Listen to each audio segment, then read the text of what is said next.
Eto nga pala ang day 2 ng pagbubukas ng Shosaya Unlimited. Bali pagkagaling ko nga sa palengke ay agad na akong umuwi para naman maayos ko na yung mga dapat ilagay dito sa table ng mga condiments. Nagmamanifest nga ako na balang araw ay talagang dadami yung customer at mapupuno ng lamesa itong bakuran namin. Maya maya nga lang ay may dumating na customer at JNT rider nga sila. Napanood nga daw nila itong vlog ko kaya naman sinundan nila yung location. Thank you nga pala sa inyo mga sir sa pagsadya pa sa akin para makakain dito sa amin.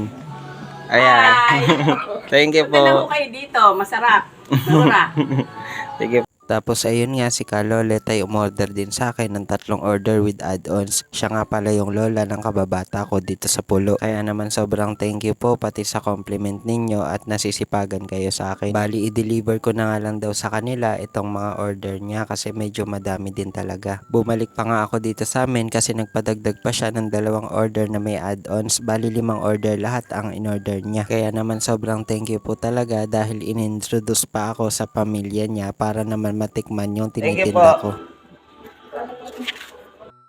Pagbalik ko nga sa amin ay sinalin ko na dito sa may lagayan ko ng kanin itong bagong sinaing na Java rice. Ang ginagawa ko kasi ay kada may malulutong kanin o Java rice ay nilalagay ko na sa lagayan para makasali ng panibago. At ito nga mga hugasin na pinagkainan kanina ay ngayon ko pa nga lang mahuhugasan kasi minamanage ko talaga yung oras. Pagkatapos nga ay dumating sila Claire kasama yung pamangkin niya. Nag-abala pa nga siya ng cake para sa akin at hindi daw siya nakapunta kahapon dahil sa sobrang busy din siya. Kaya naman Claire, thank you sa cake, na-appreciate ko talaga ng sobra. Kaya pag uwi nga nila ay agad ko nang inasikaso itong mga ligpitin. At habang wala pang customer na dumadating ay nagawa muna ako ng takeout condiments para sa mga gustong magpa-takeout. Dahil sa biglaan din na malakas ang ulan kaya sinigurado ko na may magagawa ako habang naghihintay. Dito nga ay nagdadasal na ako na sana tumila ang ulan. Kaya naman heto nga at sobrang lungkot ko kasi bigla namang umulan. Maya maya din ay tumila ang ulan pero bigla na namang umulan ulit. Kaya mag-iingat tayong lahat kasi pabago-bago ang panahon. Kailangan palagi tayo may dalang pananggalan sa ulan para hindi tayo magkasakit. Dito nga tuluyan na ako nawawalan ng pag-asa na baka wala ng customer na dumating kapag patuloy ang pag-ulan. Pero buti na lang at napakabuti talaga ni Lord dahil pinahinto niya ang ulan at sunod-sunod na nga ang dumating na customer sa amin. Bali bumalik nga dito si Bunso na palagi daw nakasubaybay sa mga ina-upload kong vlog kaya naman thank you sa'yo at ingat ka palagi. Sunod naman na dumating ay sila Arian at Leonard na mag-sweetheart. Office mate ko nga pala sila sa Scale Up Philippines. At palagi nga din silang umu-order sa akin ng chili garlic kaya naman thank you sa inyo, ingat kayo palagi. Tapos ito nga ay akala ko siya na ang last customer kasi umorder siya at ito nga pinapakaway ko siya kaya lang may bit-bit pala. Maya maya nga ay bumalik siya at may kasama ng kaibigan niya.